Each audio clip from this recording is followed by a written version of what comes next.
በመጋቢት 12 2015 ዓ.ም የሚኒስትሮች ምክር ቤት ባካሄደው ስብሰባ የትግራይ ክልል ጊዜያዊ አስተዳደር የሚያቋቁመውን ደንብ እንዳጸደቀ ይታወቃል። በዚህም ዕለት ደንቡ መሰረት በማድረግ በጠቅላይ ሚኒስትር አብይ አህመድና አቶ ጌታቸው ረዳ የትግራይ ክልል ጊዜያዊ አስተዳደር ርዕሰ መስተዳድር አድርገው ሹመት እንደሰጡ የሚታወቅ ነው። አቶ ጌታቸው ከሹመታቸው አንድ ሳምንት በኋላ 27 አባላት ያሉትን የጊዜያዊ አስተዳደር ካቢኔን ይፋ እንዳደረጉ ይታወቃል። በአቶ ጌታቸው ካቢኔ ውስጥ ከፌዴራል መንግስት ጋር በተደረገው ጦርነት የትግራይ ኃይሎችን ሲመሩ የነበሩት ሌተናል ጀነራል ታደሰ ወረደና ቀድሞውን የሀገሪቱ ሰራዊት ኢታማዦር ሹም ሌተናል ጀነራል ጻድቃን ገብረትንሳኤ ስልጣን እንደነበራቸው ይታወቃል። የትግራይ ጊዜያዊ አስተዳደር ያቋቋመው ደንብን ባጸደቀበት ማግስት የህዝብ ተወካዮች ምክር ቤት ህወሓት ከአሸባሪነት መዝገብ ሰርዞታል። የህዝብ ተወካዮች ምክር ቤት ህወሓት ከአሸባሪነት የሰረዘበትን የፕሪቶሪያውን ሰላም ስምምነትን ተከትሎ ውሳኔ ከሰጡት ማት በ61 ምክር ቤቱ አባላት ተቃውሞ እንደገጠመው ይታወቃል። የሰላም ስምምነቱም የኢትዮጵያ መንግስት በህወሓት ላይ የተላለፈውን የአሸባሪነት ውሳኔ ፈረጃ በህዝብ ተወካዮች ምክር ቤት እንዲነሳ ያመቻቸ ትልቅ ድንጋጌ ሆኖ አልፏል። የህዝብ ተወካዮች ምክር ቤት ህወሓት በአሸባሪነት የፈረጀው ከጦርነቱ መቀስቀስ ከወራት በኋላ በሚያዝያ 2013 ዓ.ም እንደሆነ ይታወቃል። በህዳር 2015 ዓ.ም የተቋቋመው የብሔራዊ ተሃድሶ ኮሚሽን በጥር ወር በትግራይ ክልል የቡድን መሳሪያዎችን የማስረከብ ሂደትን እንዳስጀመረ የሚታወቅ ነው። በሁለት ዓመት የትግራይ ጦርነት ወቅት መብራት፣ ውሃ፣ የቴሌኮም አገልግሎቶች በክልሉ ተቋርጦ እንደነበር የሚታወቅ ነው። ከዚህም በተጨማሪ የባንክና የትራንስፖርት አገልግሎቶች ሙሉ በሙሉ አልነበሩም። እንደዚሁም ከፕሪቶሪያ ስምምነት መፈረም ከሁለት ወራት ገደማ በኋላ በታህሳስ 2015 ዓ.ም የኢትዮጵያ አየር መንገድ ወደ መቀለ ከተማ በረራ ጀምሯል። አየር መንገዱ በበረራ ከጀመረ ከሁለት ቀናት በፊት ህዝብ ተወካዮች ምክር ቤት አፈ ጉባኤ አቶ ታገሰ ጫፎ የተመራው የመንግስት ከፍተኛ ባለስልጣናት ወደ መቀለ ተጉዞ እንደነበር ይታወቃል።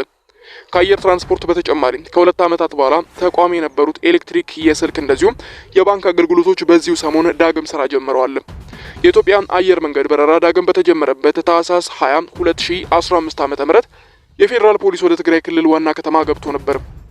የፌዴራል ፖሊስ አባላቱም ወደ ከተማው በመግባት የፌዴራል መንግስት ተቋማትን የመጠበቅ ስራ መጀመራቸው ታውቋል።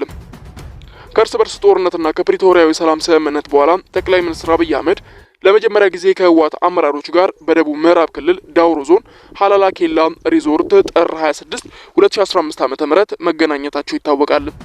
በሀላላ ኬላ ውይይት የቀድሞ ምክትል ጠቅላይ ሚኒስትር ደመቀ መኮንን፣ የፌዴሬሽን ምክር ቤት አፈ ጉባኤ አደሙ ፋራ እንደዚሁም ፊልድ ማርሻል ብርሃኑ ጁላ፣ የአሁኑ ብሔራዊ መረጃ ደህንነት አገልግሎት ዳይሬክተር አምባሳደር ሬድዋን ሁሴንና የመስኖና ቆላ አካባቢ ሚኒስትር አብርሃም በላይና ሌሎችም ትልልቅ ባለስልጣናት በዚህ ጉባኤ ላይ እንደተገኙ የሚታወቅ ነው።